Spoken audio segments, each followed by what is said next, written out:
Sharon Wallace, and you've got me, Janine Higgins. Welcome, everyone. And we have our guest presenter today, Dr. Gandhi Madzalo. Okay. Before we go any further into the show, we're just going to remind you of what the format is. So the format is we're going to look at your testimonies. We're going to look at your testimonies from this week. We'll remind you of what the challenge was. We'll do the disclaimer, and then we'll bring in Dr. Madzalo to speak at about 3:20. Okay, so is there anybody that would like, actually, Janine, can you remind everyone what the challenge was for this week? Yeah, so last week the presentation was on arthritis, and the challenge was set by Natalia, and that was to incorporate carrot juice into your diet this week, whether it be every day or whether just once, but try and get it as regularly as you can throughout the week to juice those carrots to help those bones. So it'd be good to hear how everyone's got on with that. But before we do that, do you want to read a disclaimer, Sharon? Okay, we'll just get the disclaimer up. We'll share screen so that you can all see as we go into it.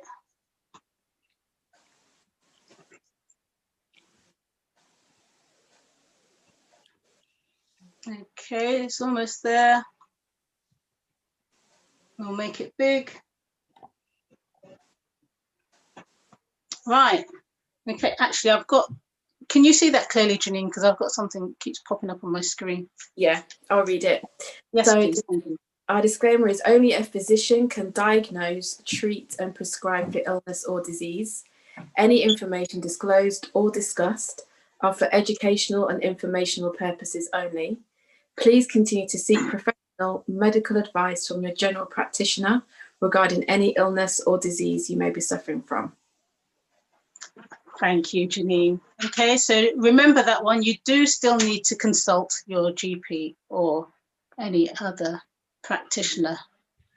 Okay, right, so how did you all manage to get on? I know on the women's WhatsApp groups we had lots of activity from this week's challenge of juicing, and so feel free to unmute and let us know how you managed with incorporating carrots into your activity, your dieting your eating, drinking, whatever, whichever time of day you had it. Some it may have been in the morning, some it may have been after work.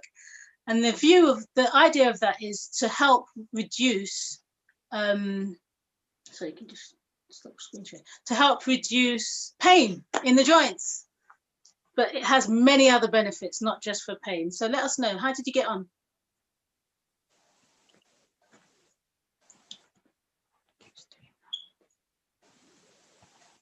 This is Joshua from Reading. Hi, Joshua. Yes, mine is getting very well, and I'm enjoying it. I'm also adding celery to it. It's quite coming very well. Celery is very good. Celery and carrots, that's good. Yeah. So you're enjoying it? Yes. That's good, because a challenge doesn't always have to be something that's difficult. It's just something that you're incorporating, which is healthy. So that's great to hear, Joshua. Thank you for sharing. Thank you. I know other people have added different things to their carrots. I don't like carrot juices. Well, sorry, I've just said that. Anyway, it's true. I don't really like carrot juice. But just because I don't like it doesn't mean I don't have it. So I'll maybe add some ginger or some apple or some lemon, as you've seen on the ladies groups. How has everyone else? And don't forget, you can leave comments in the chat as well. And we are monitoring on YouTube. So if you do leave a comment on YouTube, my husband here will let me know what's coming up on there as well. So yeah. Hi, my name is Janet Kamara. Hi, Janet. Hi, I'm sure you've tired of hearing about my gastritis on the Women's Forum. But it's since I knew about Slippery M, but I was a bit cautious because my gastritis started when I started taking some herbal or changing my diet. But anyway, I started taking that before. And now when you talk about the carrot juicing, I mean, nowadays I'm very skeptical into trying anything new, but I just thought to myself, let me just try this one together with the slippery M, because obviously it protects my lining. So which means other stuff will not irritate me so much. I mean, I don't normally take any raw products because they irritate me or my stomach has become too lazy to cope with it. But for 3 days now, I've been trying the carrot juice and I've been okay. And yesterday and today, I found that I didn't have any pains because with the gastritis comes irritation and bloating and all the rest of it. So I normally have a lot of aches and pains. But I was just thinking to myself, could it be the slippery M? Could it be something else? But I've been taking slippery M more than a month and I still did get a pain. But for just these 2 days, I haven't noticed any pain. So now that you said the carrot juice was for reducing pain in the joints, I really testify it's working. So thank you. Oh, Janet, I'm so glad you shared that with us. That's Yeah. brilliant. Thank That's you. brilliant. Oh, Thank you're you. most welcome. Oh, thank you so much for sharing that.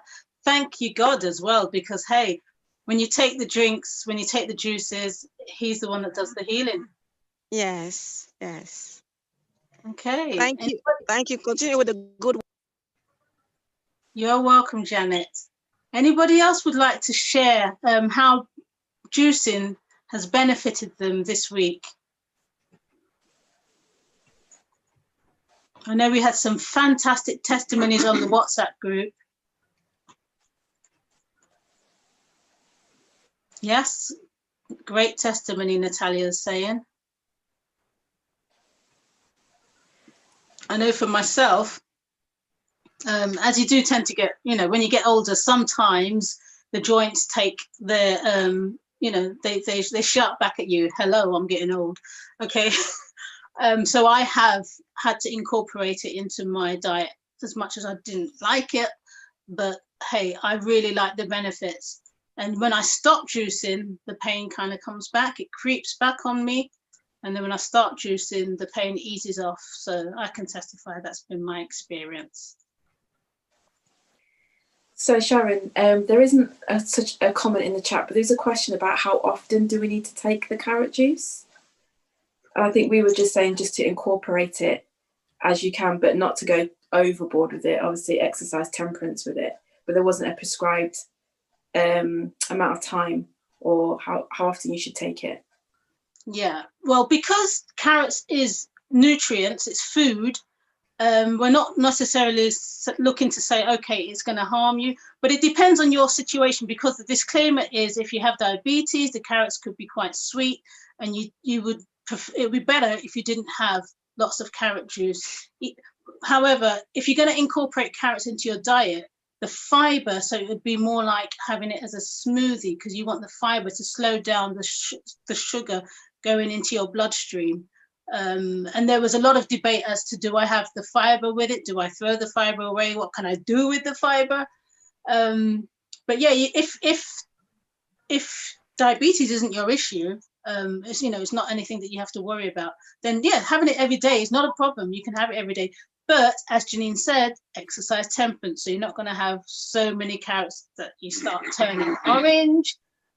And if your pain's gone, you can ease off and see what happens. That's fine. But just try it and see. And as our sister said, Janet, she can testify. She's been pain-free. So, what time is it?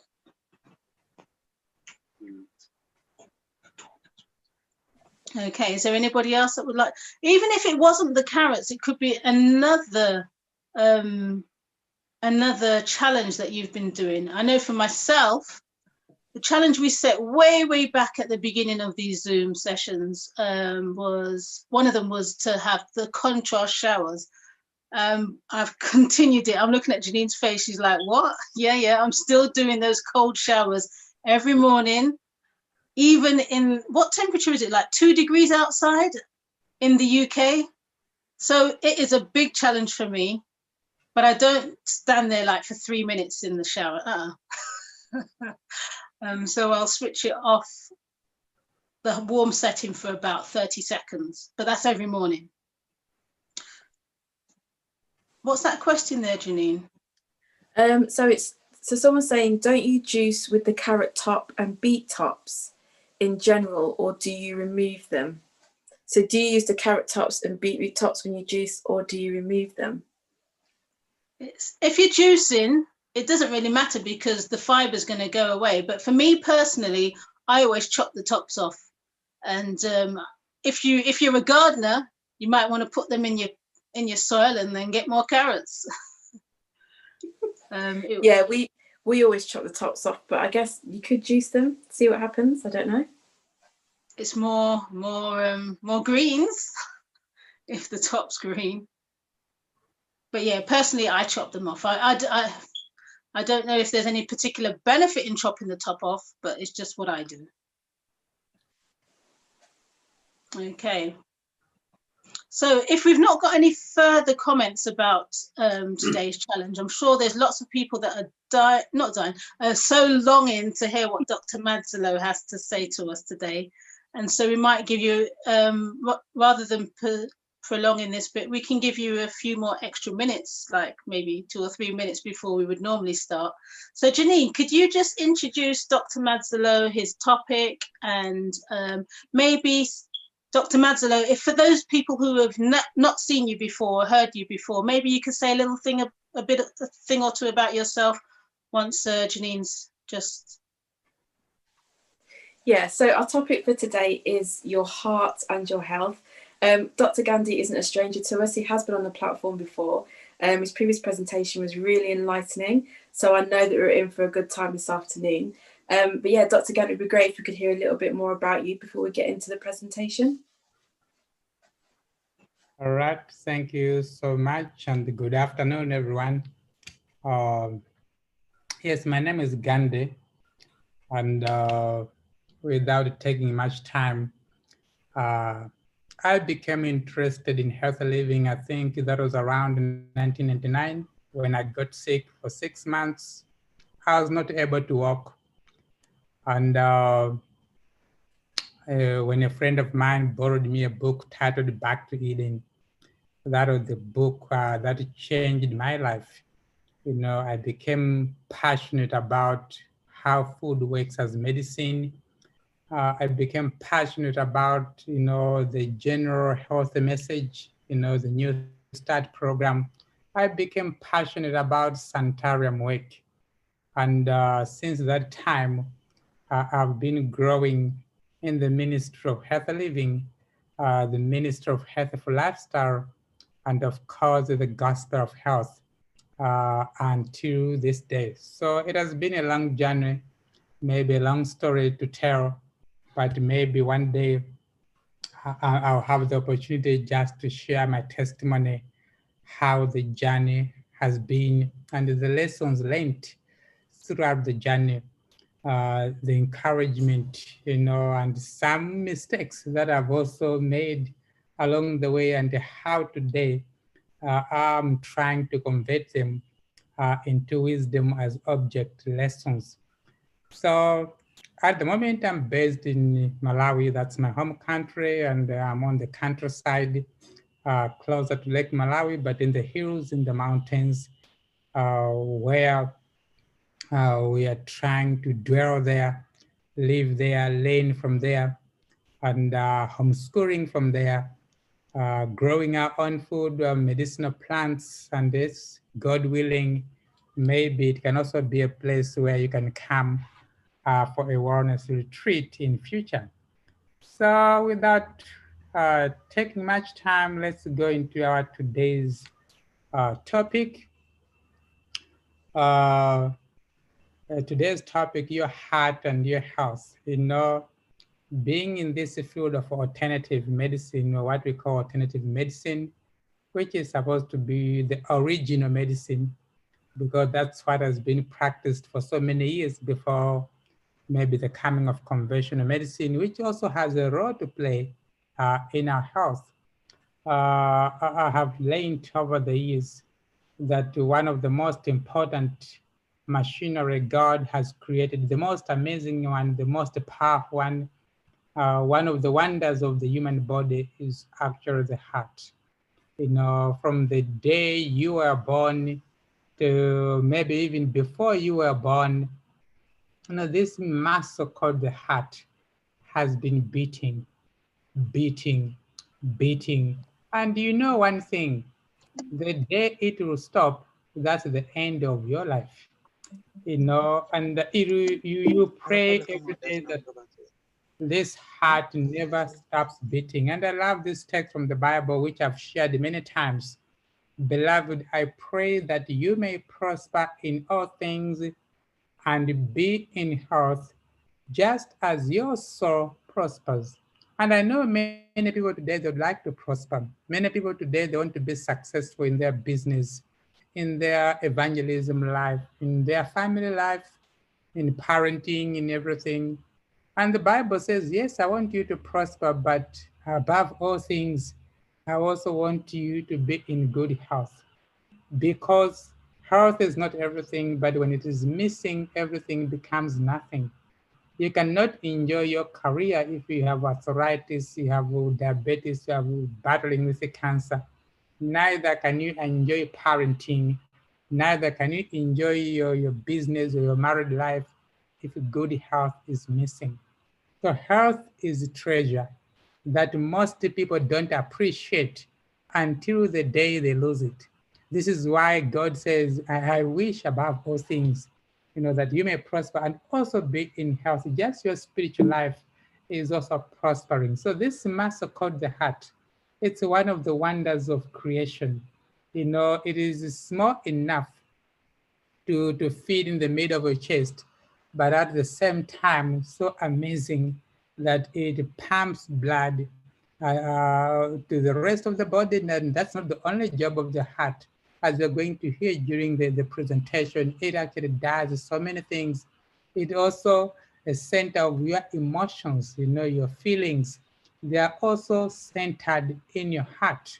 This is why, you know, when you are angry, your heart will be beating very fast. You can't see your heart smiling when you're happy. But you see, imagine, one day I was amazed when I was watching this documentary, The Blue Zones, to see people who have the opportunity to see their heart beating for a longer time, over 100 years. Now, this side of heaven, that's a long time to have your heart beating in our age, you know, beating for over 100 years and still going strong. Just like the lady that you see on the screen, she was more than 100 years old when she was doing that kind of exercise with no high blood pressure, no diabetes, having a good heart, a heart that was going strong at a very old age. And yet some of us, we think it's normal by the time we reach 40 to be battling with all these challenges. Now the heart, it's the engine of the body. It's so silent, you know, so silent that sometimes we forget that we have the heart. Until you put maybe your hand on the chest, then you can feel the heartbeat.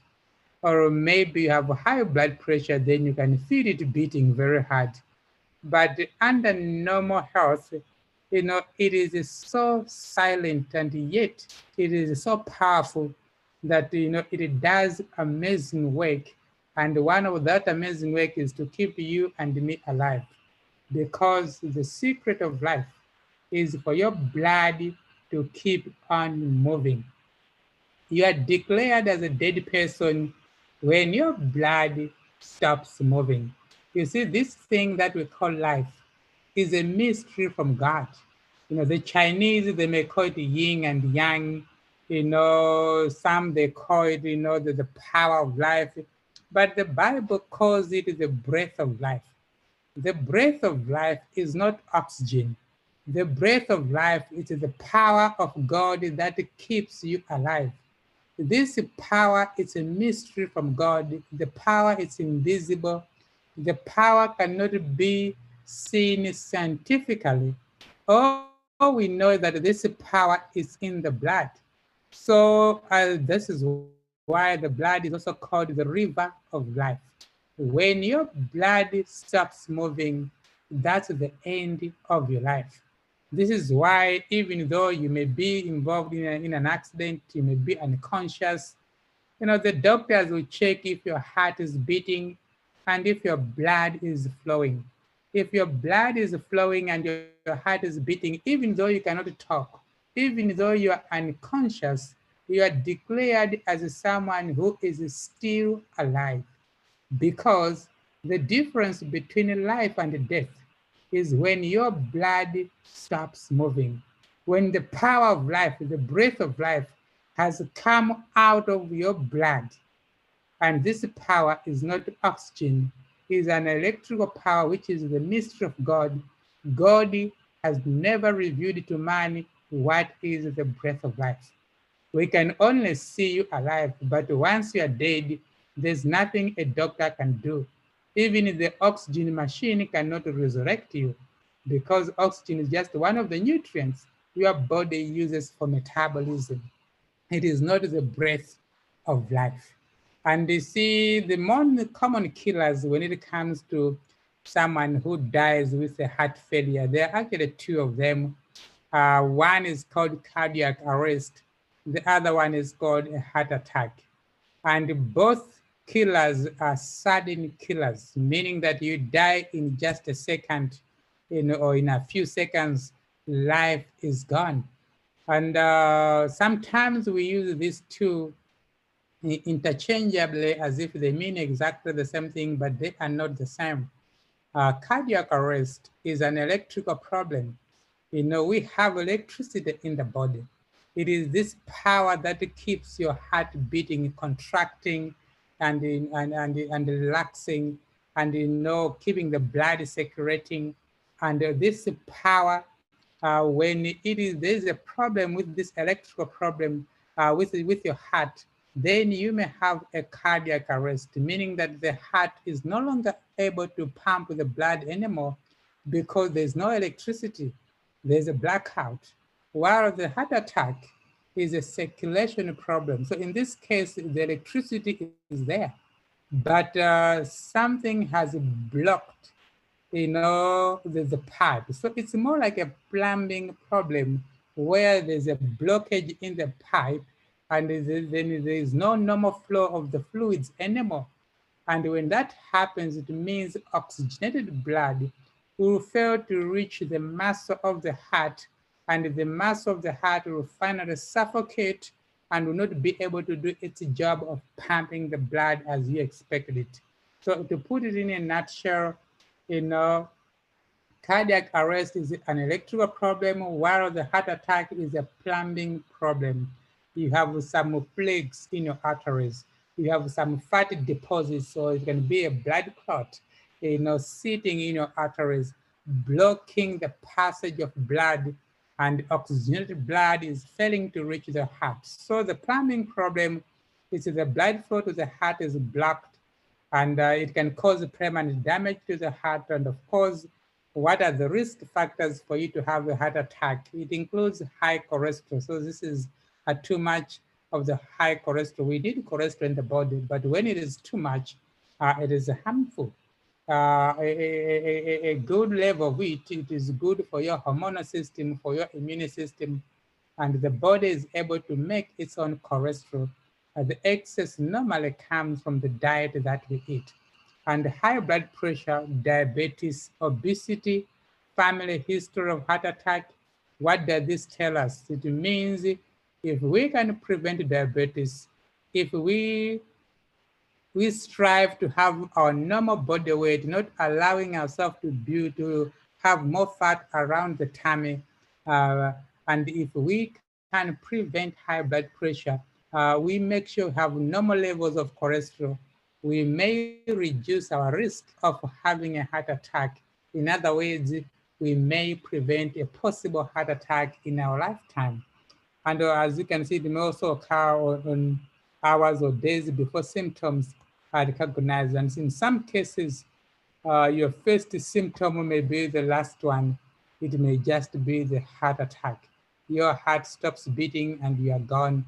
And the common symptoms, of course, are chest pains, fatigue, nausea, difficulty breathing, weakness, especially if you're diabetic and you're having high blood pressure, you're obese, and these things are happening, you may need to call your doctor, call for help as quickly as you can, so that something can be prevented, something terrible, something that can be a possible heart attack. While on the sudden cardiac arrest, you can see this is an electrical malfunction in the heart caused by an irregular heartbeat. So this can also stop blood from flowing, and you can see what causes it. It can be previous heart attack, heart failure, abnormal heart rhythm, and all the family history of cardiac arrest are some of the things that can cause that, the low ejection fraction, and all these things can happen. And normally what happens, the person may just collapse, become unconscious. You see the person is not breathing anymore, or the pulse is gone.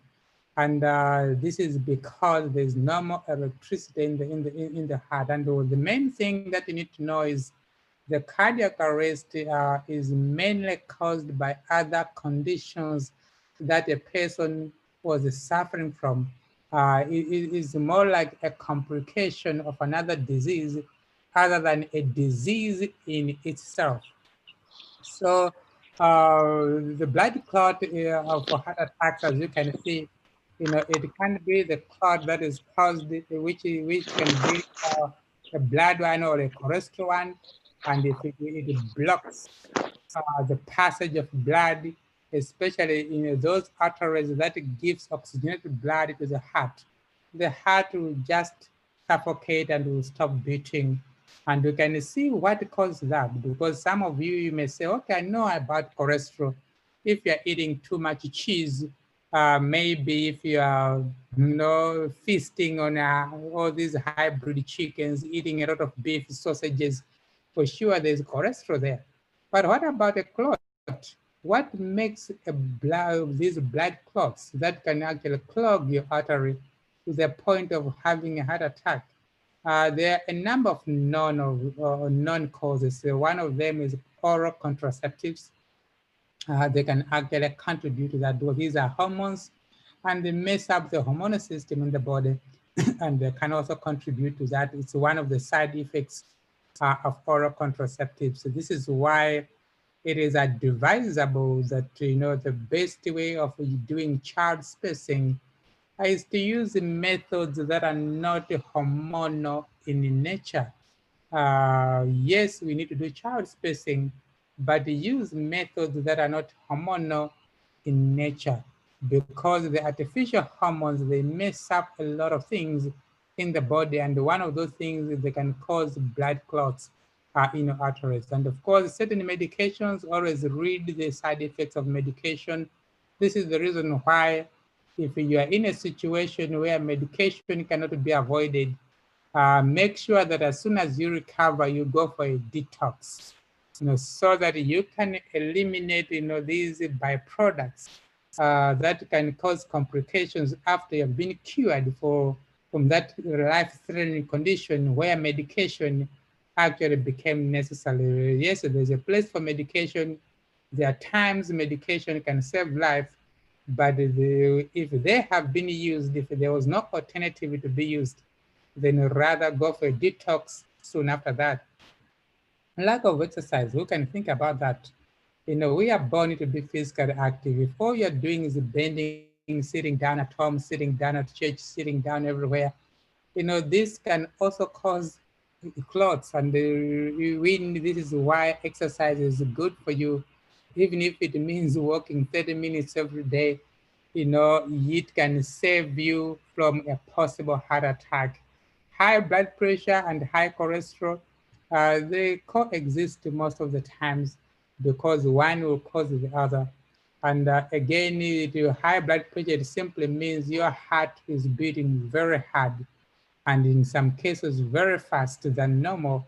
And that can also trigger a possible heart attack. It can also trigger these blood clots that we are talking about. And sitting or lying down for long, damaged veins, you have heard such kind of stories many times. And also a family history of blood clots and obesity. This is why at all costs, we need to make sure we have our normal body weight, because we can put our lives at risk of having a heart attack. So in a nutshell, heart attacks are caused when no oxygen, there's no oxygen in the heart muscle, and which is actually caused by blood, oxygenated blood being blocked from getting into the muscle of the heart. And this is how your arteries are supposed to function. You know, you need to have beautiful, clean arteries, but you can see that yellow thing there, that's the cholesterol, that's the plaque building up. It makes the passage of blood narrow, and it gets more narrow to the point where it can block the flow of blood. So two major causes of that can damage the heart to the point where you can have a heart attack is the emotions and of course as well as the lifestyle that we live. So what is going on today? Why are these conditions becoming common? Why we hear a lot about heart failures? We hear a lot about people dying from heart attacks. I'm gonna touch on the basics, especially things that we can apply in our day-to-day lifestyle. So not gonna go into too much into the medical complications, but what you and me can do from day to day so that we either prevent or minimize our risk of becoming the next victim of heart failure, heart disease, cardiac arrest, or heart attack, or anything like that. So you see, we are changing our lifestyles today because we are copying these people, the Jones. The Jones are the people living next door. So we admire their homes, their car, their job, and their diet as well, the way they live. So we start eating like them, and as the time go by, as we learn to live on fast foods and live being too busy to exercise, sleeping late, and worrying a lot about everything, then we get sick just like them, and we die just like them, either from a heart attack or a cardiac arrest. And I just want to touch more or a bit on the stress before we go on the lifestyle, because I have met a lot of people, especially in the days that we are living now, who are having, heart problems, who are suffering from heart disease, when the condition is mainly emotional and it is caused by stress. It's not like they're eating cheese or they're not exercising or they're living a bad lifestyle, but they're either battling with the marriage issues, they are battling with their children, or they are battling with work-related issues, or they're just worried with what is happening in their life. So stress is not something that stands alone. Stress is connected to your emotional life, and your emotions, they actually they are very active in your heart. They are linked to your heart. That's why you always say, I love you with all my heart. This is where our emotions are. And that is very true. Everything that is happening in your mind, in your emotional life, it will affect the heart muscle negatively. And I'm going to just touch a few things that what happens, like for example, when you're under stressful situations and negative emotions are evoked, which increases the levels of pro-inflammatory cytokines in the blood. And these are chemicals directly damage. These chemicals, they directly damage the blood vessels and speed up the process of cholesterol deposition on the walls of the arteries, and therefore prolonged stress can lead to heart disease. And that's how stress can actually cause you to have plaques. So you can see that even a good vegan, a good vegetarian can actually also have a problem just because he's stressed, just because he's worried, just because he's living a life of fear and is having anxiety. And another way, stress can also lead to a heart attack or even a cardiac arrest or heart failure. It is because it causes a hormonal imbalance. So the body releases certain hormones like cortisol and adrenaline under stressful situations. so that we know we can run away from danger. But in chronic stress, these hormones are released in high amounts, which can directly damage the heart function. So you can see that you see drinking water is good, and exercise is good, sunshine is good. But if we allow stress to eat our lives, if we allow those family issues, those bills that we need to pay, and those challenges, decisions that we are trying to make, or those plans that seem don't not work, if we allow those things to eat our minds, they can do more harm than just a bad diet. And one wonders, I've been eating healthy, all my life. How come I've got this heart disease? I drink water, I do exercise, I do everything. I eat my cashew nuts. How come I'm having a heart failure? But maybe it is your emotional life that is failing. Maybe it is the trouble in your mind. You are not sleeping, you are not worried, you are failing to forgive someone who have hated you emotionally. There are so many things happening in your emotional life. And this is what is eating you, and this is what is killing you, and it is killing you slowly, and it is killing your heart. Many today are found their source of high blood pressure is not much the sausage and the chips, but it is more of what is happening in the mind, because we are living at a time when hearts are troubled, families are failing, parenting has become a challenge and an endless nightmare. We are living at a time that even the world events, the economic crisis is pushing people between the rock and the hard place. People are losing jobs every day, wondering, how am I going to feed my children? Where will I get the money to pay school fees? How am I going to pay my bond? How am I going to escape? All these things are troubling us to the point where they can damage the heart muscle until we find a solution for that, which I'm going to mention in a few minutes. And the stress, of course, can also induce blood clotting, as I mentioned earlier.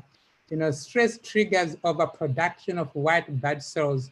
While these immune cells fight diseases and are extremely important to combat infections, in excess amounts, they can be harmful. Surplus cells tend to clump together on the inner walls of the arteries, restricting blood flow through the blood vessels. They encourage the formation of clots and block circulation. So you see, you may be someone who is not eating a bad diet, or who is trying your best to be in the gym, but if stress is still eating your heart, it can actually cause these blood clots to the point where you can have a heart attack. So what we feed our mind is just as important as what we feed the physical body. We cannot neglect one. In as much as we need to feed the physical body with a healthy diet, plant-based, nuts and seeds, fruits and vegetables, and we need to, to spoil ourselves with a good exercise program, walking, hiking, swimming, going to bed early, drinking 8 glasses of water. Never forget to find peace in God. The heart of man will never find peace until it finds its maker. I just imagine that, the stress alone can also influence habits that are bad to the heart. So just because you're going through, excessive stress, people, they end up start drinking alcohol or failing to sleep. So it means they go to bed late, or they may end up watching bad programs that are also emotionally depressing. Some they may end up overeating, some they may end up undereating, and by doing that, they may end up living a lifestyle that can lead to a heart failure. And this can also be prevented if stress in its first place has been managed. Now, are you one battling with stress? Are you challenged by stress?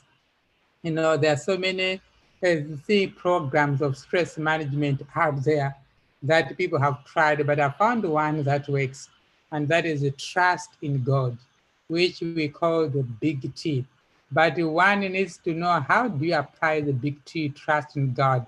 You know, you need to trust in God's promises, meditate upon the word of God, memorize, some verses from the Bible. Don't just read them, but memorize them. Memorize Psalms 100, Psalms 91, Psalms chapter 50, Psalms chapter 37, Psalms chapter 34. Memorize these songs in your heart and ask yourself questions. What is this psalm saying to my life? What is it saying to my parenting life? What is it saying to my health? What is this psalm saying to my school life or to my work life, to my married life? Apply the word of God into your life. Meditate and trust in him and lean not to your own understanding. The moment you believe in a God who is greater than your problems, greater than your confusion, just count of blessings and go back in time. See the great things God has done for you and know that he is still the same and he is more than able to carry you through.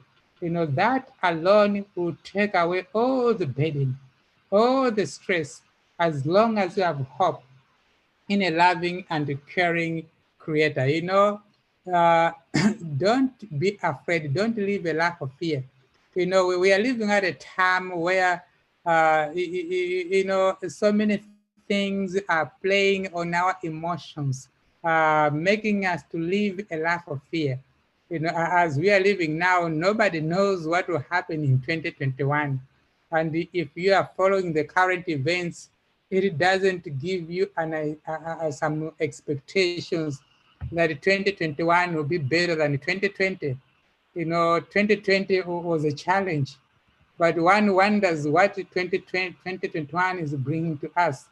Every time you watch the news, you can only expect something worse than what you have seen this year. But does this mean we should be afraid? No, we don't need to be afraid. In fact, if we follow God's marching orders, what is happening in the world today should give us joy.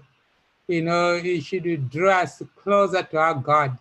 Should make us rejoice because we know that our redemption draws nigh. And some of the things in God's marching orders, that will help us to escape the stress triggers of the last days are things like country living, which is living off the grid.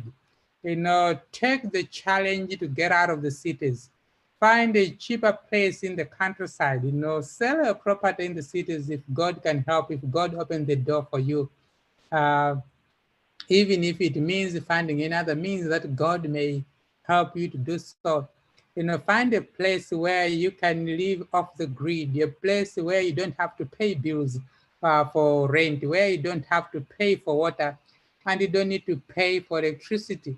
You have your own well, or you have your own solar power. You have your own humble home, and you are able to live a homesteading lifestyle. This means growing your own food, growing some medicinal plants that you can use as medication, making honey, and all those kind of things, making your own soap, making your own clothes, learning all these skills, you're living this self-sustaining lifestyle as some of God's marching orders for God's people are living in the last days. And you find these in the book titled Country Living, and other God's marching orders that can help you and me, to prevent living a life of stress. It's homeschooling. Get into an exodus where we get our children out of public school and we teach them at our home. You don't have to stress what will happen to my children in the new year when they have to be forced to receive a vaccine and this and that, because your children will be with you at home, learning from the Bible and from the book of nature. There are so many wonderful curriculums out there, Bible-based, character-based curriculums that parents can teach from home, or they can learn together with their children from home. And another thing that can give you and me peace in the storm is overcoming sin, following Christ in the most holy place, and let him cleanse us from every sin. Let our sins be forgiven and be blotted out. The peace and the assurance of eternal life will give us peace in the storm, helping us not to have stress as we are going through moments of distress. A blessed hope, a blessed hope. I love the song. We have this hope that burns in our hearts, hope in the coming of the Lord. Knowing that our redemption is nearer than ever before, it will keep you and me smiling while moving through the storms of life. So this can prevent a possible heart attack. And yes, blood pressure is one of those things that can trigger heart failure. And of course, many people who end up with maybe kidney failure or heart failure, they are victims of a high blood pressure. As you can see from the slide, once your blood pressure is 140, over 90 or above, at the hospital, they will give you medication. The normal one is supposed to be 120 over 80. Some people it's 110 over 70. We differ. We are all individuals. So, but it will be somewhere around there. And it is good that we check our blood pressure all the times. We can all have a temporary blood pressure, like for example, if you are going for interview tomorrow, you are getting married tomorrow, something exciting has happened or something bad has happened. Those are temporary hypertensions. It's not necessarily a disease that the physician will give you medication. But once something is chronic, regardless, it is ongoing. Every you go this week, you have the blood pressure is high. Next week it is high. The other week it's high. For sure, you may be a victim of this condition called high blood pressure, and there are natural ways of dealing with it. There are also conventional ways of dealing with it. So how do we lower the risk of becoming a victim of hypertension? Of course, even how do we lower our risk of protecting our heart, preserving the heart? In these modern days, it's always wise to leave the food that you see on the screen alone. We know the modern way of farming animals has changed, and these things are very high in cholesterol, and we have just learned what cholesterol can do. We need to leave them alone. That's a better way to love your body. So find something delicious, something the alternative, and learn the art of cooking delicious meals using plant-based ingredients. It's not as difficult as you may think. I remember myself at the time I was changing my lifestyle. I never knew much about cooking then. So I was just boiling the rice and boiling the lentils. I did it, and sometimes I'll get tired of it. But the moment I was exposed, to the art of cooking delicious healthy meals, making that sunflower pudding, avocado ice cream and the butternut bread, life is now delicious. Protecting your heart does not mean starving yourself from deliciousness. The reason why we have taste buds, God wants you and me to enjoy our meals and to enjoy everything that we are taking. So yes, diabetes, overweight, family history, smoking, they can all lead to that. And the eating well syndrome, eating cakes, ice creams as a dessert, every weekend, and puddings made of highly refined flours, lots of sugar, excess glucose in the body will convert it into fat, and that's how we gain weight.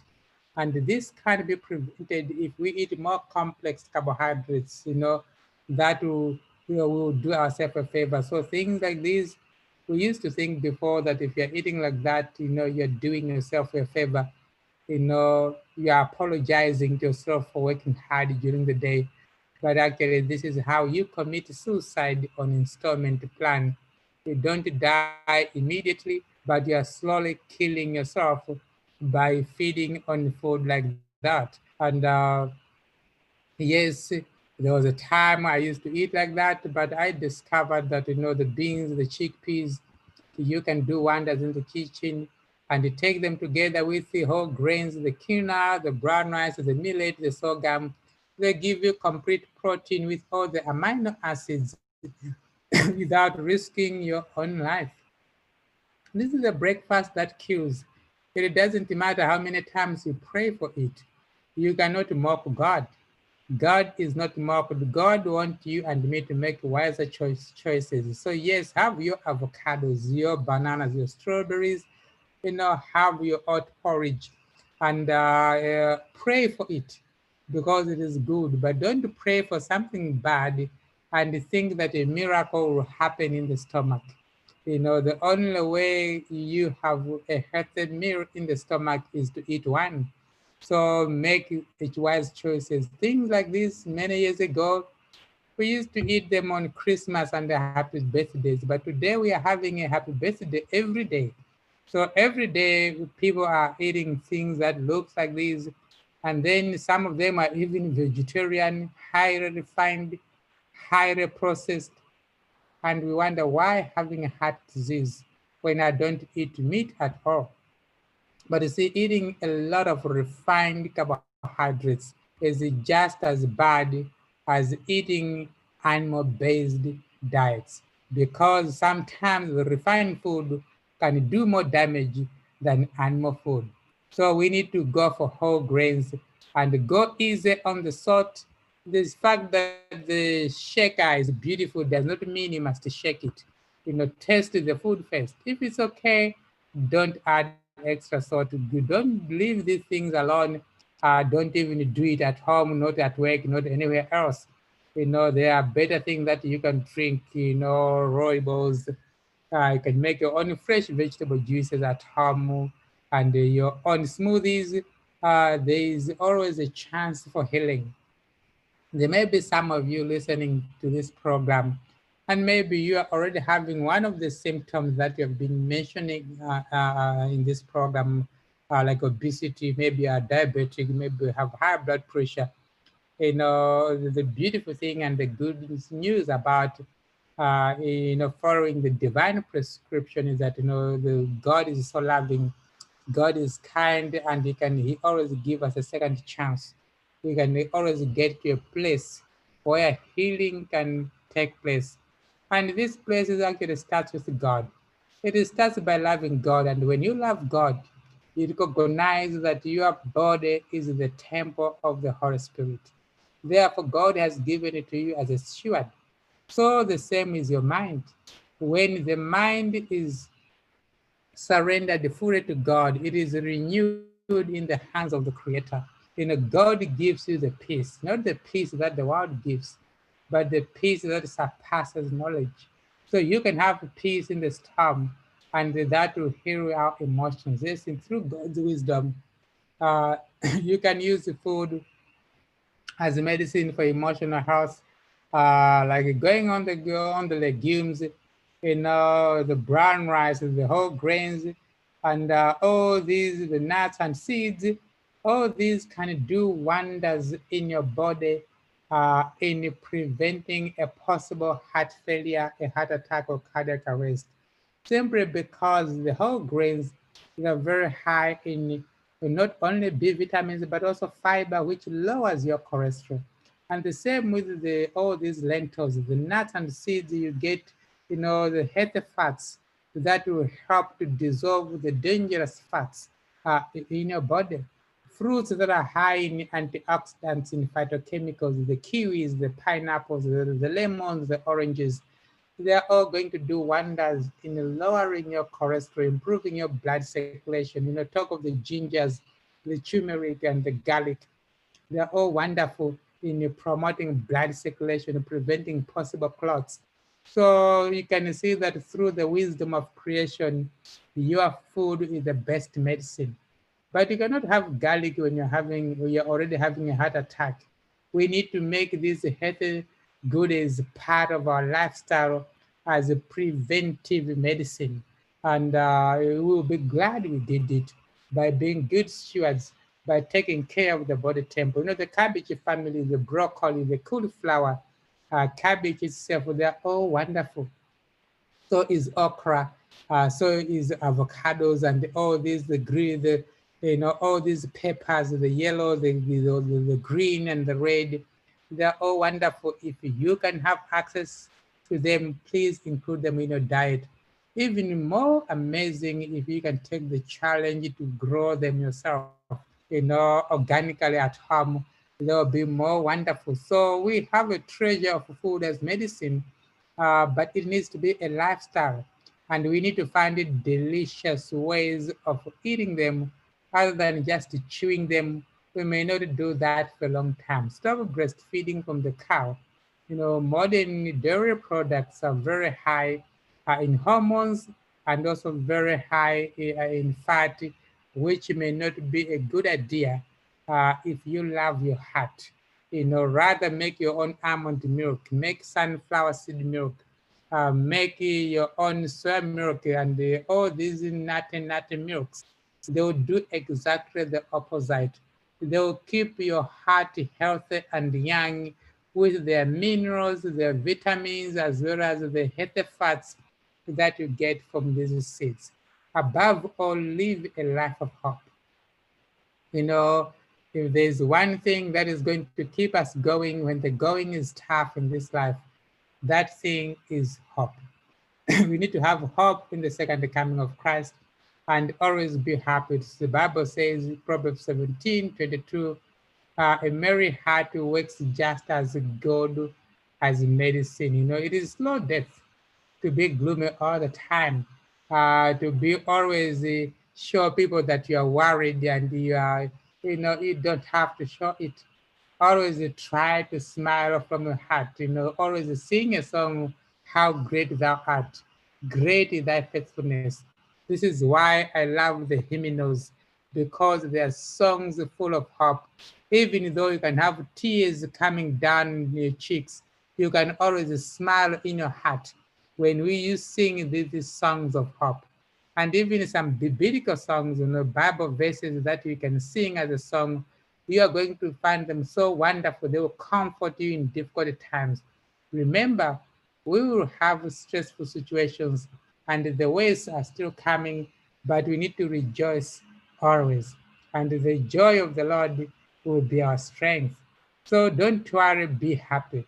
Problems are there, but you need to rejoice. We need to be happy because our Jesus is the great physician. He is the one who is more than able, you know, to give us true happiness, to give us true hope, which is based on the reality that we are nearer home than when we first believed. For thou hast delivered my soul from death, mine eyes from tears, my feet from falling. I will walk before the Lord in the land of the living. What a beautiful promise. Psalms 116, verse 8 and 9. Never will I leave you, never will I forsake you. This is a promise from God, Hebrews 13, verse 5. And then, for I, the Lord your God, will hold your right hand, saying to you, fear not, I will help you. Isaiah 41, verse 13. You know, what we need sometimes is just the touch of the master's hand. We need God to give us the restoration that we need. I remember the other day, a lady walked into my consultation room. She had high blood pressure over 200. Her heart was failing, and she was not responding to medication. And maybe that's why she came to me, because she wanted to know if there is an alternative. And after going through her medical history, I discovered that this lady, she was actually eating very healthy. She had no family history of high blood pressure. She was not smoking, she was not drinking. And I understood why the medication was not working. She was going through depression because she lost 2 houses that she owned. Her husband passed away, her mother passed away, her sister passed away, and all these 5 things happened within a period of 3 months. And she could not understand, why me, Lord?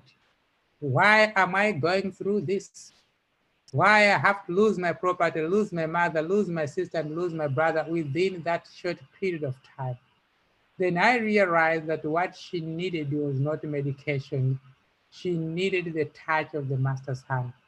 So we decided to take her through spiritual counseling, showing her about God who cares, God who understands why, because who only talk it over in the by and by.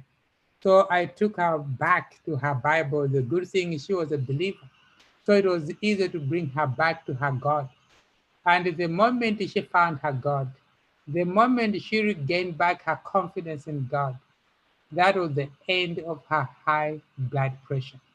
And that was the end of her heart disease. And sometimes this is what we need. And what a great hope we have, hope in the second coming of Jesus. And we now know that he is near, he is even at the door. This should make us rejoice. This should make us happy no matter what we are going through, because the New Jerusalem, our eternal home, is just around the corner. And our God says in Revelation chapter 22, behold, I make all things new. So yes, this troubled world is not our final home. The life that you are going, what you are going through now is not final. There is something better. Something better God has prepared for you and me, and this is out of this world, and this is your eternal home. It will be a peaceful home. It will be a beautiful home. There will be no stress management, and there will be no alternative medicine, because the great physician will be there, and the tree of life will be there. And this is the place where we shall eat and will never gain weight. This is the place where we shall smile, we shall sing, we shall rejoice, and we will never be sick again. And this is the day I will retire from my work, because there will be no one who will be sick. What a day, a glorious day that will be. May we be happy and rejoice, so that you can smile one day at a time. For God will give us very soon the crown of life, and he will restore the years that the locust has eaten. The years that your heart has failed, your heart has been broken, your heart has been disappointed, and your heart has been damaged emotionally. And yes, I'm looking forward for that time, if we are faithful, when our hearts will beat for eternity. Yes, for the time when your heart and my heart will beat forever and ever in the New Jerusalem. May the Lord bless you as you meditate upon this lesson, and as you apply one or two things that you have learned this afternoon. In Jesus' name, this is my prayer. Amen. Thank you. Thank you so much, Dr. Gandhi. There has been so much in that presentation for us. I'm going to have to look over it again, because there was so much in there. I'm seeing lots of amens. One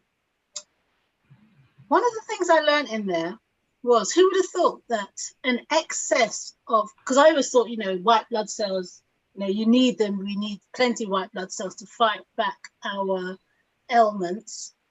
But an excess of white blood cells can lead to them clogging up the arteries. And that's due to stress. So thank you. I learned something new. I learned quite a lot of new things, but that was one thing that stood out for me. So let's see if we are going to have some questions on here. There's lots of comments. I'm seeing lots of comments. It's popping up all over my screen. I'm sure we're going to have some questions for you, Dr. Gandhi. Janine's going to be monitoring the chat. Some questions may relate to your presentation or previous ones, but we'll ask them regardless. Hands are coming up, so I think I need to stop talking, but I need to come back to this carrot. Okay. Oh, before that, there is one question I have. Yeah, and I did think of this back. So it's just, you had the thing about no alcohol, which is great. Now, I had a discussion with one of my colleagues at work this week, and we were talking about alcohol. and a little wine for the stomach's sake. Okay, I did have an answer for her, but for some others that may be listening, Dr. Gandhi, what do you have to say about that one? And some people say wine is good for the heart. That is very true. I think most of you have come across those medical studies. I think some of them were done in France, and they've been published in the popular journals, popular medical journals, that you know, a little wine is good for your heart, or it's just a wine is good for your heart. I think there is some truth in it, but it's just one side of the coin, because what is wine? And maybe to be specific, they actually say red wine is good for your heart. But why red wine? It's because they say a red wine has some antioxidants that helps to lower cholesterol, you know, the fat that may surround your heart or clog your arteries. And one thing that they don't say is that those phytochemicals or antioxidants, they are actually found in red grapes, which is the source or the main ingredient of red wine. So for you to benefit from those phytochemicals or from those antioxidants, all you need is to eat some grapes for breakfast. You don't need to get drunk with red wine. Now, one may say, what's the difference? You know, red wine or red grapes? You know, I love the wine, not the grapes. The difference is once the grapes becomes alcohol, you also have something called the purines, which actually damages the liver. So which means if you take red wine, you may end up having a beautiful heart, but you die with a liver failure. So that is not really a benefit at all. It's like you have just chosen a different way of dying or a different way of damaging the body. You know, I look after the heart and it damages the liver. Why can't you look for both the liver and the heart by eating the red grapes? Thank you. Thank you for your answer. And now, before anybody asks any questions, yes, we do see your hand, Olive. If you can keep your questions so that it's not a personal question, like, you know, like you're having a consultation live on the show, have it so it's more of a general question. We'd appreciate that. Thank you. Okay, so are we able to let our listeners unmute? If we are, Olive, we can take your hand. Hello, hi, Dr. Gandhi. I just wanted to know, have you ever heard of something called vascular vagal syncope, which is basically a drop in blood pressure, and how that, if it does affect the heart at any point in time? No, I've never come across it. Okay, all right, so thank you.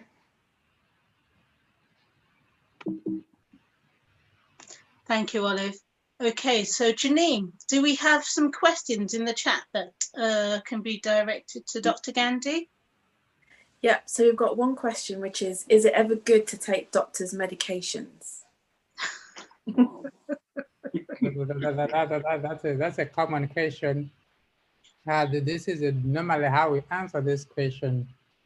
I think the person who's asking the question is trying to say, should I use medication or maybe the alternative? Or if I'm using lifestyle change, should I stop taking my medication? That is, if I'm eating healthy diet, exercising, that means I should throw the drugs in the bin. This is the wisdom, you know. Remember, there's a place for medication, and the medication can save life. For example, aspirin, if taken just before a heart attack, can prevent a possible heart attack. So the drug that we get from the hospital can save life, but the long-term use of them can also give you other complications as well. This is why the use of medication is supposed to be a temporary measure, not a lifestyle. So what happens if you have high blood pressure and you are on medication? Number one, take the challenge to start using lifestyle medicine. Now, the moment you start using lifestyle medicine and you go for medical checkup, the same doctor who prescribed the drug will start reducing the dosage. You know, because there's no wise doctor out there who will give you medication when you're for blood pressure, when your blood pressure is normal or is lower than it is to be. So they'll keep on reducing the drug to the point where they're going to tell you, okay, for this time around, I'm not giving you another drug. Let's observe it for some time because your pressure seems to be normal. And this is how you walk out of medication. In other words, you're applying wisdom, because if you change your lifestyle today, it does not mean your cholesterol will get back to normal today.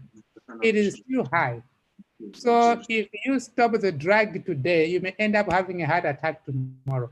So that is not wisdom. Let the same doctor who prescribed it remove it from you as you get better, as you become successful with your lifestyle program. Thank you. Thank you for your answer. Thank you so much for your answer. And as you know, that ties in with our disclaimer. Definitely, you know, if you are seeing a GP, still can consult your GP, your health practitioner, whoever it is, physiotherapist, whoever, cardiologist, whoever. So we have some more hands. Who have we got, Janine? So we've got another question in the chat actually, Sharon, which is, does eating too much egg increase cholesterol? And if yes, how many eggs can you eat in a day?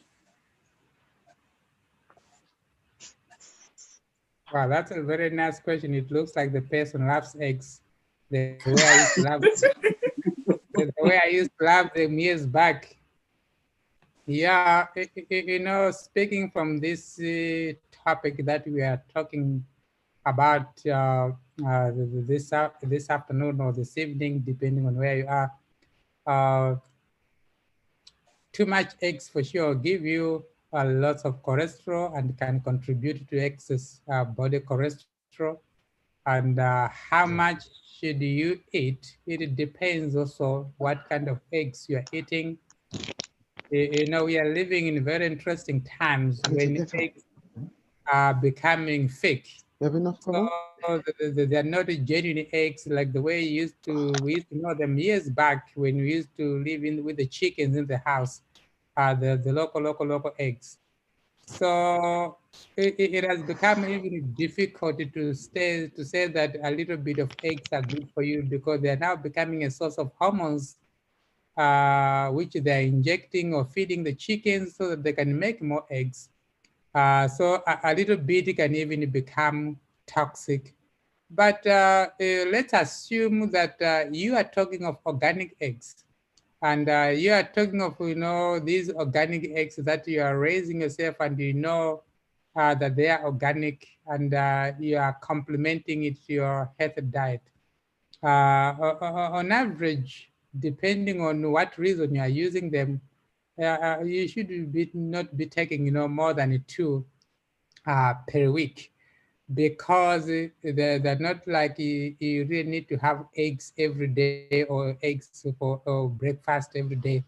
So if it's just getting some lecithin from the egg, you know, getting some rosy B12 from the egg, it shouldn't be more than 2. But for me, I decided not to take eggs just because, you know, it's not easy to get these healthy eggs. I would rather just live on tofu and lentils and other things that I can find locally and available. Thank you, Dr. Gandhi. Okay, I'm going to take a question from the hands being raised, the blue hands. So we've got Jenny and Das. Jenny, if you'd like to unmute. Oh, sorry, Sir Husband Wesley.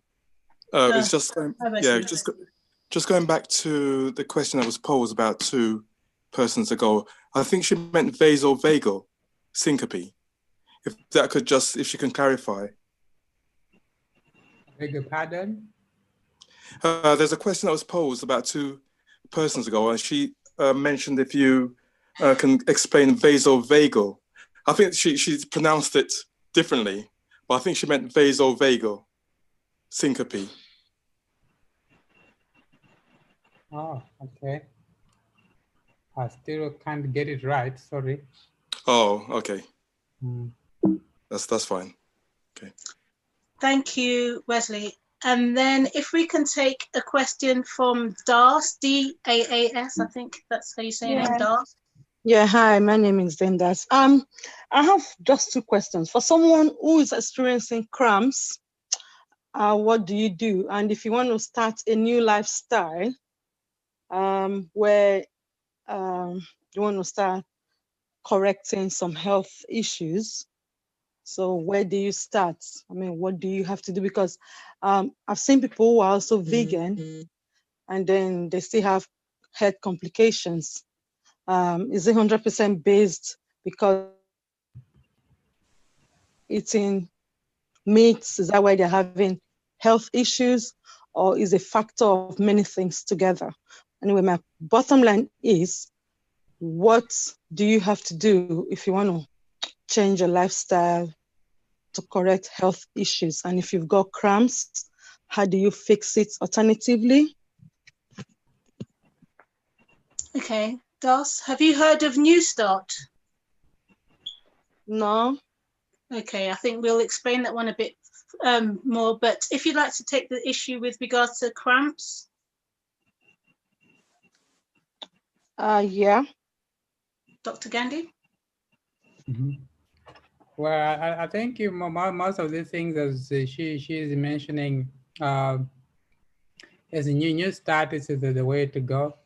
Yeah. And the main point here that we need to take home is that, plant-based is also the way to go, the healthy way of plant-based. But in some cases, it may also needs to be individualized.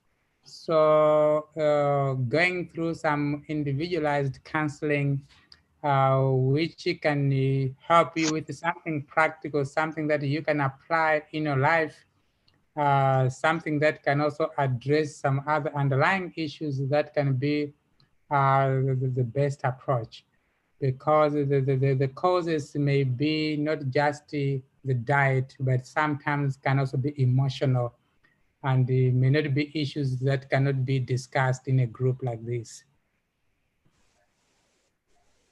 Thank you. Yeah. So yeah, as Dr. I Gandhi. I didn't. Go ahead, Das.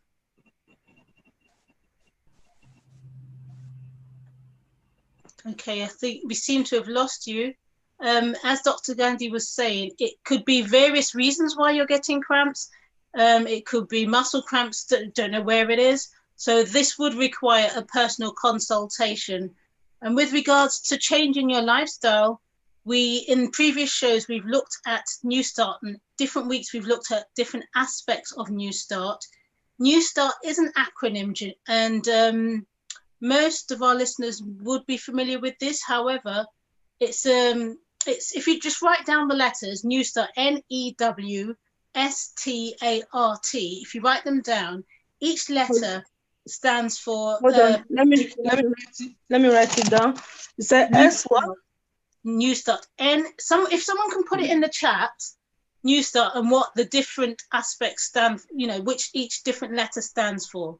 But for those who are just listening now, New Start is N is practicing good nutrition, E exercise, W water, S sunshine, T temperance, A air, R rest, and the final T is trust in God.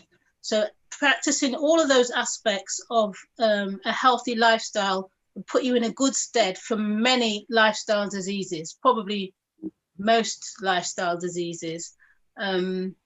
And it's not easy, hence we need the trust element. Not everybody, some people may be really good at the exercise, but they go to bed late, or they may have the food under control, but they never go in the sunshine. So they're having a good balance, hence the temperance, having a good balance of all of these things, practicing not too much, getting just the right amounts, would put you in a good stead for lifestyle changes. But if you wish to contact any of the admin team, if you look through, you'll see who's the co-host, and you give us your details, we can give you more information. Also, you can join our WhatsApp group. There are links in the chat. We can ask the admin to post that again. If you'd like to join our WhatsApp group, this is where we would encourage you throughout the week with the challenges that we set. We do set weekly challenges and advice and just support. So there's a men's WhatsApp group, there's a women's WhatsApp group, and there's a spiritual health WhatsApp group. Okay, and we also have our website, and you can watch these videos again on YouTube. So if there's a friend or family member or somebody that you know, you don't might even be a friend, but you know that they're struggling with a particular issue, if you go on YouTube, you can look back and see some of the previous editions that we've looked at, we've had programs on, and they can have access to the shows. Thank you. Janine. Sorry, is that okay, Das? Yeah, thank you very much. I appreciate that. You're most welcome. Janine, is there another? Oh, there was one other hand, but we'll take that hand later after another question on the chat. Yeah, so we've got another question around depression and spiritual healing. And the person's asking if Dr. Gandhi can repeat some of the Psalms that would help with depression and spiritual healing. Okay, I think I did mention about Psalms 100, Psalms 91, Psalms 50, Psalms 37, Psalms 34, and of course Psalms 23. The whole book of Psalms is actually full of God's promises. You can just start from chapter 1 and going through the whole book. You may find one psalm that applies directly to your life. Thank you. Joshua. Yes. On Duso? Yeah, thank you. Yeah, now, go ahead. First of all, thank you, Dr. Gandhi, for good presentation. Very, very enriching and helpful. I have the book Back to Eden, which also emphasizes some of the things which you have given which you have talked about. Now, my question is, what is your advice about taking food supplements like zinc, vitamins K, vitamins D, MSM, and all those? And for how long should we, if it is advised, so for how long should one take them? Okay, that's a good question. Maybe I'll speak about supplements as in general. I think the English word supplement simply means something that you supplement to something which is already there, which is supposed to be a healthy lifestyle. I think the main challenge that I've learned or observed is that most people, maybe it's the way the supplements are marketed. They are marketed as if they're a solution for everything. But supplements are not a substitute for a healthy lifestyle. They're not a substitute for New Start. That is your diet, your exercise, your sunshine, and everything. They are supposed to supplement that healthy lifestyle. And there are times, yes, even in nutritional therapy, where supplements can be essential, even critical. There are times when you may need a calcium supplement, B12 supplement, zinc, selenium, and magnesium, and all that. But the first thing that you should try is how do you get those nutrients primarily from food? And remember, your body uses nutrients better from food than from supplements. But supplements can be effective if they are blended with a healthy lifestyle, a New Start challenge that is practiced on a day-to-day life. And this is what I've even experienced in my own life, where the more I strive to live a healthy lifestyle, even when I use those supplements, you see them really making a difference, not because they are working alone, but because they are part of this healthy living, healthy lifestyle. Now, for how long I should take them? It depends on what are you taking. Are they chemical-based supplements or are they food-based? The food-based supplements, they are food.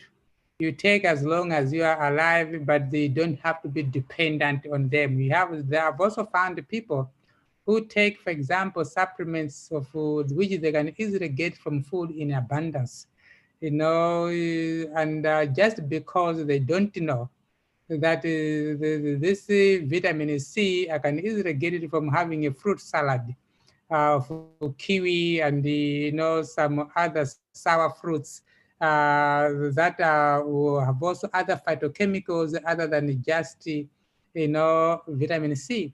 So there are people who spend money on supplements unnecessarily. It's better to use the supplements as a prescription when you are trying to treat something for that period of time, because you want to supplement to the healthy lifestyle that you are living so that you can remedy something. But if you are in good health,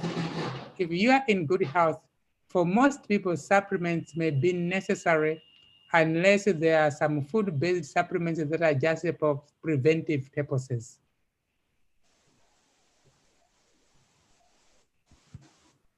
Yeah, thank you. Thank you, Dr. Gandhi. That was a complete answer. Oh, I've lost my train of thought now. But Sharon, we do have another question, if you're ready to take one. Okay. Yeah, sure. Yeah. Okay. So we've got one that says, do you have the advice on how to treat a non-malignant pituitary tumor? Mm-hmm. We can throw that thing to the group. You are talking of a tumor which is not cancerous in that question, I believe. So you have something in your body, it's a tumor, but it has been diagnosed that there's no cancer in it. In other words, some toxins are just blocked in the system in the form of a tumor by your immune system. The way to go about it is to detox the body. Just to go through detoxification. And I'm sure in this program that there have been, or maybe on the YouTube of this program, there have been some presentations that have been done in the past by other speakers on how to detoxify the body. That would be the primary treatment that you can do. That, doctor. There are also some tumors that may just need to be removed through surgery. I have also seen that even if you detox the body, it may just need to be removed.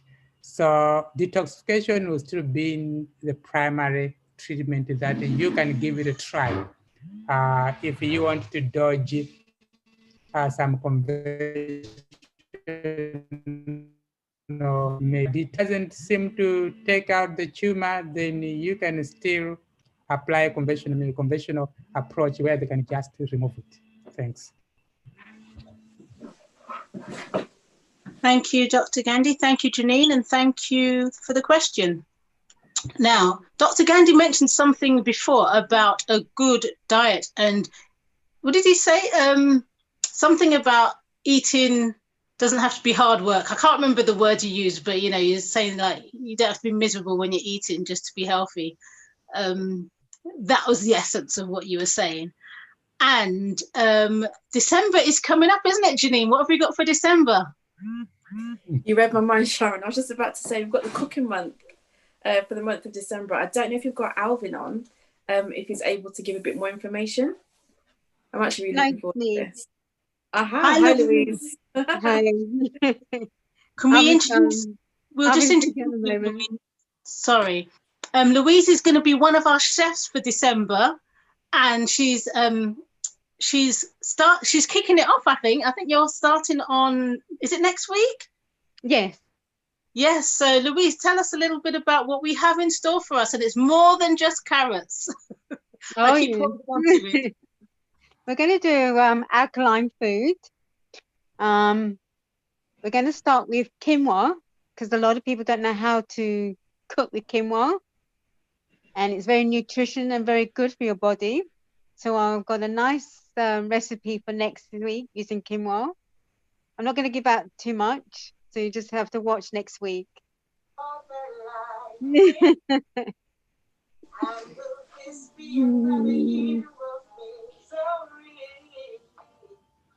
Sorry, I can't hear you.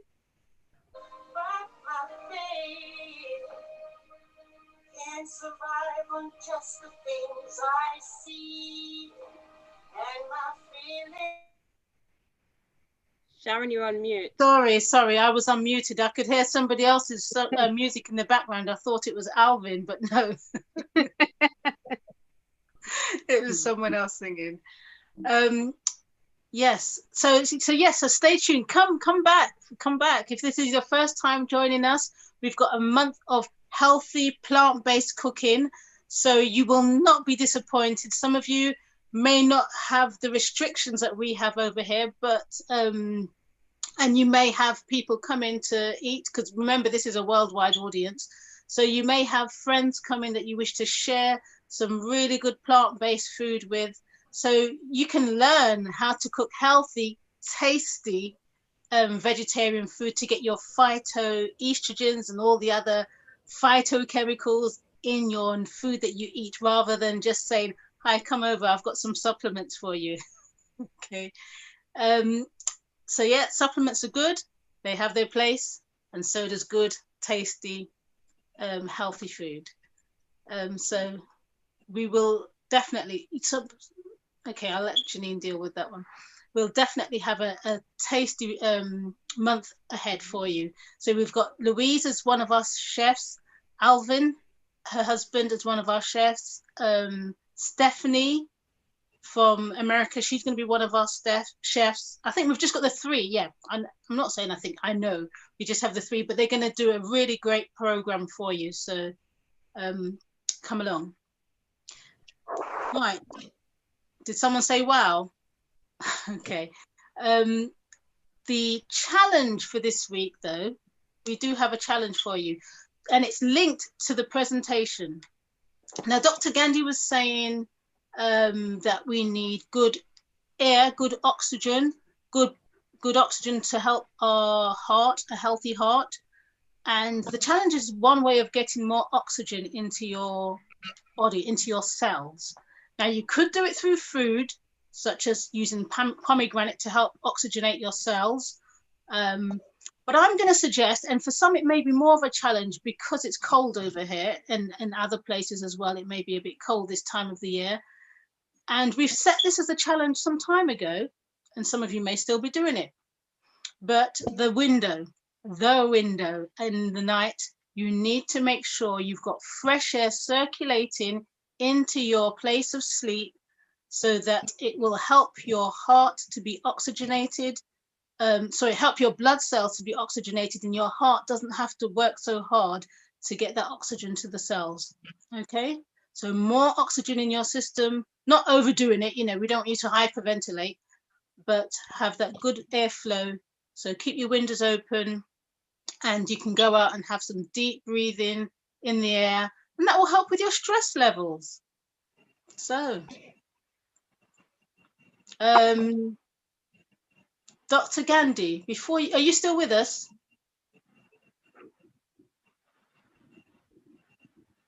I'm here. Okay, lovely. So I haven't even thanked you for your presentation. So thank you so much. That was excellent. It was just what we needed. And that was a holistic presentation, because we're dealing with the heart, but the heart doesn't exist on its own. It's in the center of our bodies. So we are a complete being with the body, the mind, the spirit, all working optimally, hopefully, to glorify our Maker. So thank you very much. Would you have a, sorry? So I was just about to say, Got a couple before Dr. Gandhi goes. We've got a couple more questions in the chat. Do we have time to answer those? What time is it? Yeah, we've got time. Okay, so one of them is, can an external charcoal poultice help with fatty liver disease? And if not, what is a simple recipe for liver detox?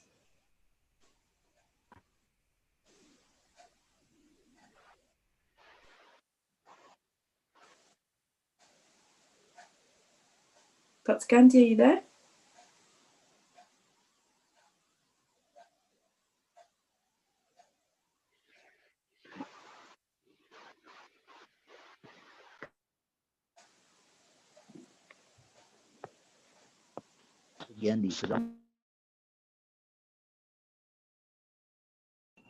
Okay, can you state that question again, please, Janine? Because it could be that he's struggling to hear, and possibly one of the other admin, if we've got someone else on the admin team that could assist with the question. So yeah, could you just restate it, please?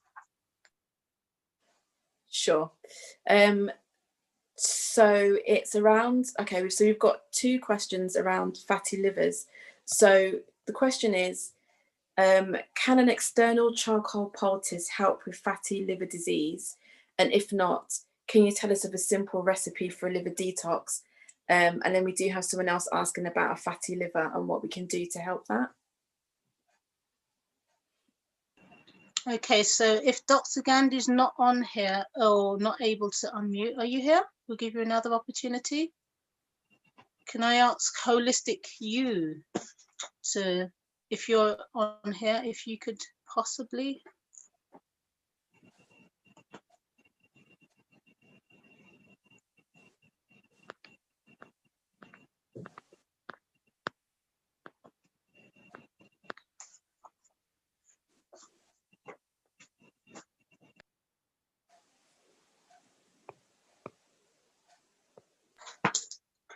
If not, we could go to another question and then come back to this one.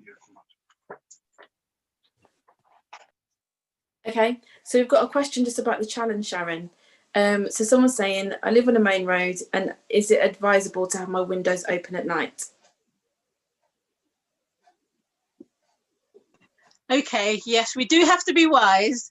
There's two reasons why you might struggle.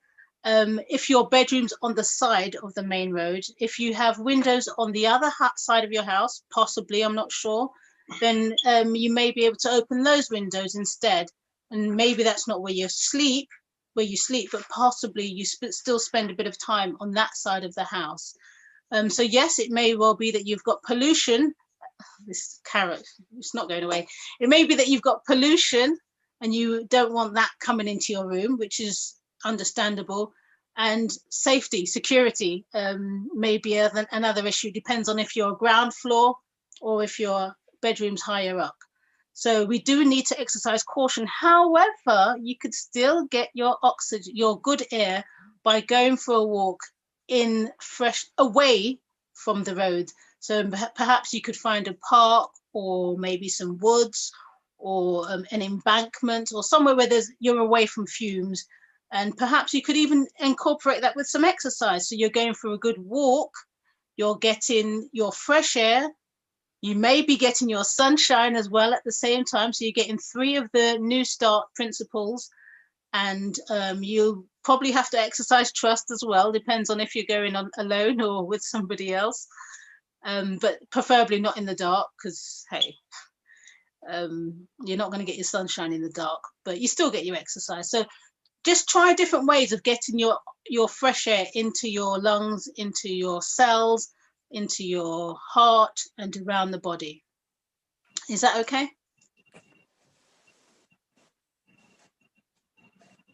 I hope that is. Lovely. And there's another question around a recipe book. Someone's saying that we mentioned a recipe book earlier. I don't know whether that was that Jason or was that Alvin? I'm not entirely sure on when it will be available. Yes, Jason didn't mention a recipe book, something that perhaps the team could put together. We haven't worked on it yet. However, we are going to be giving you recipes for the month of December So it could be that you may have to get your camera out for the screenshots for now, for the time being, until we do further work in that. And also, Shan, I'm just thinking if they join the WhatsApp groups, then if there are any updates on the book, then we can always update them there. And then we can always just share the recipes from the cooking month in the WhatsApp groups as well. Yeah, definitely. And as we've been going along, recipes have been coming up in the WhatsApp groups. People have been sharing different dishes and how to prepare them. And also when we get more of these dishes, we can put them on our website, such as how to make, I don't know, plant-based smart spreads, you know, whether it's a cheese alternative spread using coconut and cashews and other things that you can use. Yeah, some of you may be drooling already now, but I'm sorry. Yeah, so there are some amazing alternatives you can have, and we will share them with you.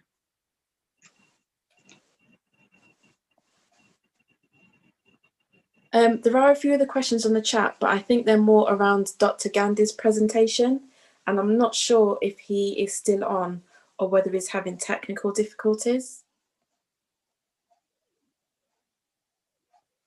Okay, so perhaps if he's not here, we've got a liver cleanse that can be used. So my husband's just feeding me with the information.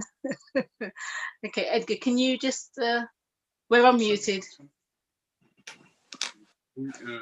Apple juice for 3 days. So this one is using apple juice and oil. Which oil?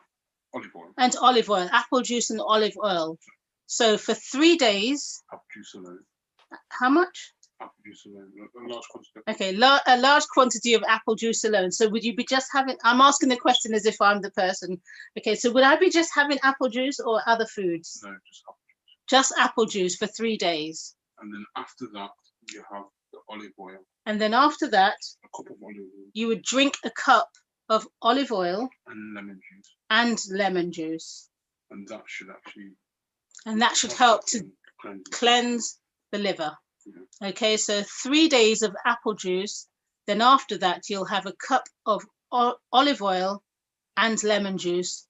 And that's one way to help detox the liver. And another one is to have a large quantity of grapefruit. And another one is to have a large quantity of grapefruit.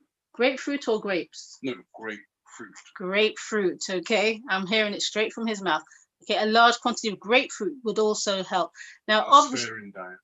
And a sparing diet. But obviously, if you are on medication where you're told that these kind of foods are not useful for, you shouldn't be having, then of course you do need to consult your GP before, because I know there's some people that can't have grapefruit because it conflicts with their medication.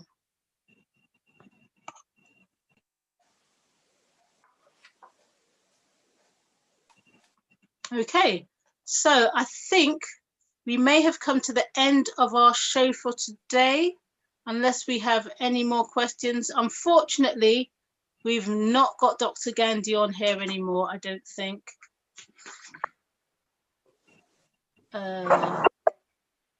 No. So thank you once again for joining us. We've had a good number of participants on here, and it's been a pleasure spending this afternoon with you. Unless you would like to unmute and tell us your name and say, you know, tell us cheerio, or tell us how you've been getting on with some more of the challenges, then have a pleasant evening, and we look forward to joining you again next week. I'm still holding my carrot because it was just reminding me that if you did want to have a go at the carrot challenge and you haven't done it yet, maybe you've only just got your juicer, it's never too late. Okay. One question, please. Just one There'll question. There'll be a carrot near you. Yes. Hello. Velva? Yeah. Yes, it's Velva. I just want to ask, that 3 days of apple juice, it'd be just apple juice for the 3 days? According to the, let's see which book we're using. We're using Natural Remedies Encyclopedia. Mm-hmm. I don't know if you've seen this one. No. So that one, this one's by, Vance, Farrell, and Harold Charney. Okay, this one does say that your diet would be just apple juice for the 3 days. If you are able to get access, it depends on how sick you are, but if you are able to get access to it, this one's the liver flush on page 361. Okay, lovely. Thank you so much.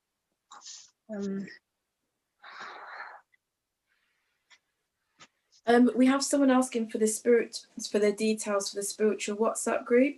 So I don't know if one of the admin team could just repost those details in the chat, please. Thank you. But yeah, just looking at it now, it does say go on a liver flush by drinking apple juice alone for 3 days. On the 3rd day, the juice is followed by drinking a cup of olive oil and a cup of lemon juice. Yes, good. Thank you. Thank you. And that's for flushing out gallstones after first softening them. And it's a 3-day pattern for effectively flushing out gallstones.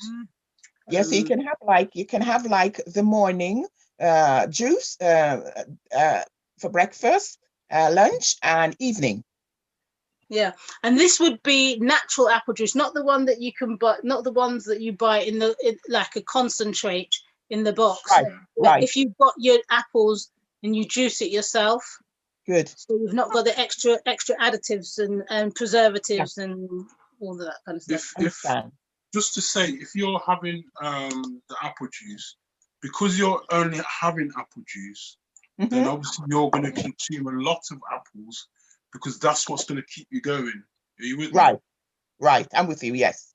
I'm with you. But in the same breath, as you're having a lot of the apple juice to keep you going, it's also flushing your system, because you'll be going to toilet a lot. Right. Good. Thank you so much. Yeah. Yes. So don't be surprised. The soluble fibers in there will help you with your fiber intake as well. So when you do when you juice apples, you will get a lot of that froth. Now sometimes people separate the froth and don't include that, but no, include the froth, because that is going to be your pectin. So that's your soluble fiber. So that helps also with cleansing the colon. Great stuff. Thank you. Great stuff. Thanks a lot. You're welcome. But if you have a problem, I'm not sure, if you have a problem with the sugars, then again, if diabetes is an issue, do speak with your consultant. Yeah, I'm not a diabetic person either anyway, so that's great. Thank you. Yeah, thank you so much. That's all right. Hi, Sharon. Hi, guys. Hello. I'm Foy. I'm in the UK. Oh, you're Foy, F-A-U-Y. Yes. Oh, you're the face. That's my friend. Hi, Belly. Hi, Belle. Hi. I'd just like to say, with regards to the carrots, carrot juicing is something I used to do years ago and then kind of dropped off. So when I saw the presentation last week, I said, yeah, I'm going to start juicing. So I went to the wholesalers market and I got myself a box, and then had to go and get another box because I had 2 people in the house, and we both were having 2 glasses of carrot juice per day. But what I did on Thursday, the pulp that I got from the carrots, I baked a cake, and it went down quite a treat. So next week, I'll be baking another cake at some point, but it's just a way of using the pulp. So rather than just chucking the pulp, I know people put the pulp in soups and that kind of thing, but another way is to bake a cake. Just like to add that. Thank you. It's a shame I wasn't closer to you. And I would only have a temperate amount, as much as it would be tempting to have a big piece, but no, temperance as well. Yeah, but one thing I added to the cake was, rather than using just pure sugar, I tried it with coconut sugar, because that's available. So I got coconut sugar in the shops, and I used it sparingly, so I didn't use a lot. So it wasn't as sweet as normal, because the carrot is naturally sweet. Yeah. And Bernadette has put a comment in there about with regards to, thank you very much for that, Foy, thank you. Bernadette did put a comment in, can diabetics have the carrot juice? And I did mention that before, because of the high amount of sugar, as Foy was saying, that's in the carrot, it's not advisable for you to be juicing carrots. For you, if you're going to do juicing, it would be better for you to have green juices, which are less sweet. It's not going to be, or was it apple juice you were saying? Was it apple juice or carrot? Sorry. Let's just have a look again. Yeah, it was carrot juice.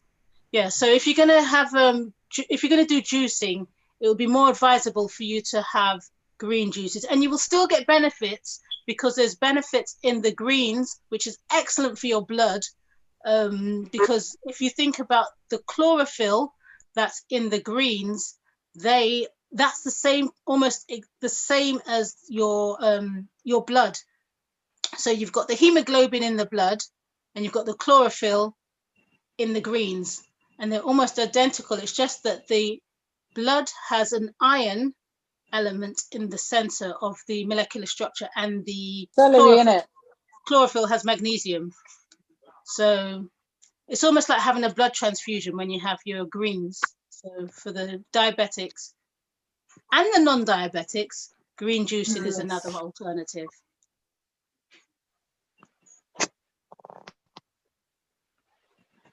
Are we still recording? What about diluting the juice with water?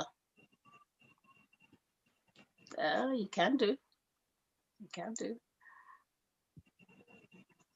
You still get the benefits of the carrot juice. But I'm just saying, if you're diabetic, you'd really want to go for the less sugary. Even though it's natural sugar, it still can give you a sugar high, and you need to be careful.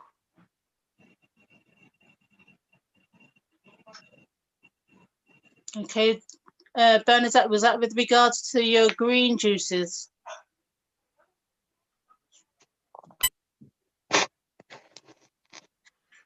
That will also build my low red blood count. There you go.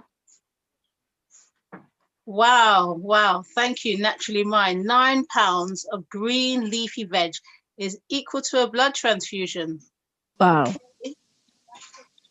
And yes, thank you, Bernadette. So you do, but remember, temperance in all things, okay? So enjoy your juicing if you have a juicer, or blending if you don't have a juicer. Can I ask a question, please? You may. Hi, my name is Butine. Thank you. First time listening. Very good. Alvin's friend.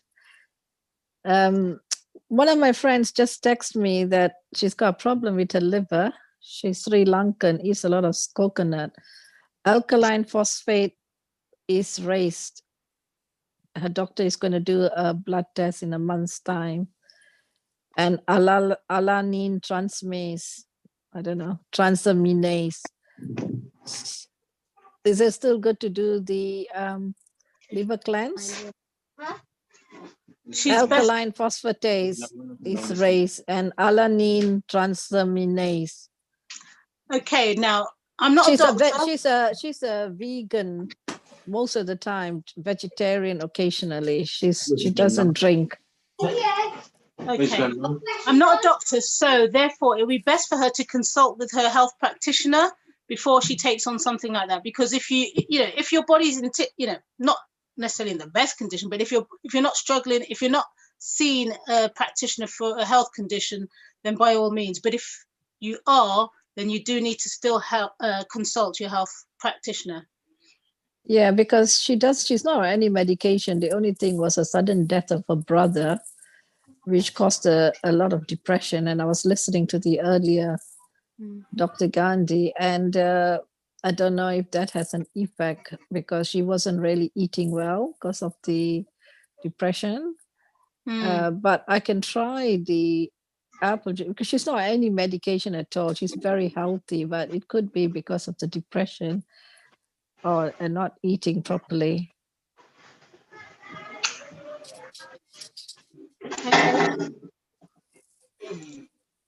But I'll try the apple juice. Thank you.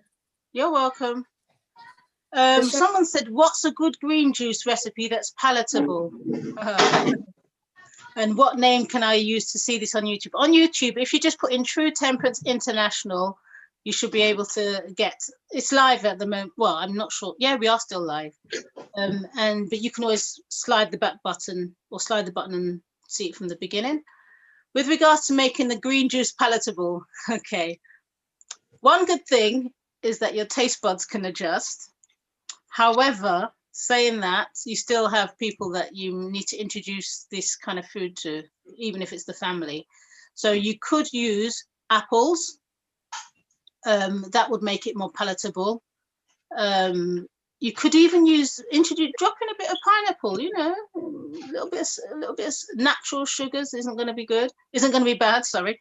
So you could do like broccoli, spinach, apple, some celery, kiwi, kale, kiwi. There's a good variety of green fruits that you can use, fruits and vegetables. Now I know a lot of people say you shouldn't mix your fruits and your vegetables because you're mixing your acidic and your alkaline foods, and your pH isn't best for digestion, which I agree with when you're consuming the food, when you're eating the food, because it will hang around longer in your gut, and with it staying there for longer to digest, it will cause gas formation, and yeah, things can hang around too long and start rotting, so you don't want too much gas going on. However, when you're having the juices, it doesn't take long to digest in your system, so you can mix them. So and if it's for the sake of getting used to the taste, then it's worth it. Someone said you could add avocado, which is great, but you wouldn't juice your avocado. That would go in the blender because you ain't getting any juice. Yeah, I'm not even gonna say I've tried it. Okay, but you won't be getting any juice out of your avocado. So if you juice your apple and you juice your greens, your kale and all of those things, once you've got the juice, then you put it in the blender with the avocado, whiz it up, and then you have a nice smoothie. And you could even put some power greens in there, you know, like the little powder power greens. So yeah, there's a lot you can do.